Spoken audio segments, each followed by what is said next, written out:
Hey everybody, it's Szymanski from Digifox, and today we're going to be talking about how to avoid student loan debt.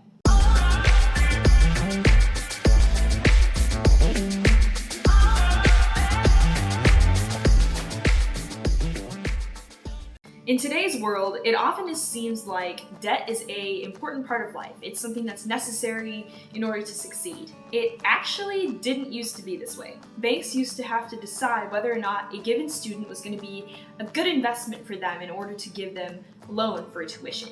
And the schools also had to take into account the risk they were taking on if a student were to go bankrupt or fail a class or fail or drop out of college. Because of this, schools were motivated to keep tuition costs low, and banks were motivated to be very picky about who they loaned tuition funds out to, and often would interview candidates to see what kind of field they were going to go into and whether or not they had a likelihood to succeed at getting that degree. Eventually, the US government pivoted the system so that we were using government-backed funds for tuition funding.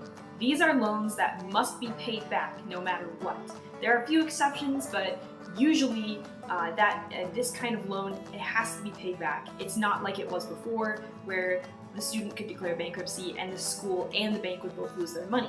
This meant also that schools now no longer had an incentive to keep costs low, and tuition has been rising and rising ever since, and the banks no longer had the ability to vet their applicants, and it no longer mattered at all anyway because we were using government funds. So now you know why costs are high, but now what do we do to avoid college tuition debt? First thing you can do is to consider college alternatives like boot camps or different programs like that. There are some entrepreneurial programs like Discover Praxis, there's Lambda School, there's so many different coding boot camps too.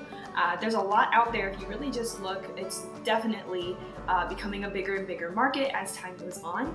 So if you are interested in that, I highly recommend checking out our blog. We have a few links to some of those on our blog, but also if you just do a quick search on Google or any other search engine, you should be able to find a lot of different options to look into and vet as you see fit. Another thing you can do is take a gap year.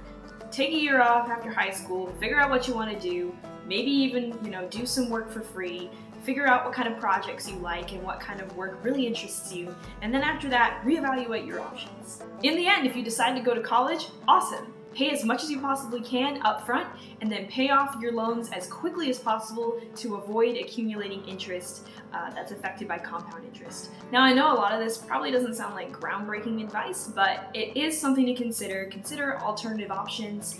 Make sure you have a plan going into college to pay off debt as soon as possible if you decide to take that path.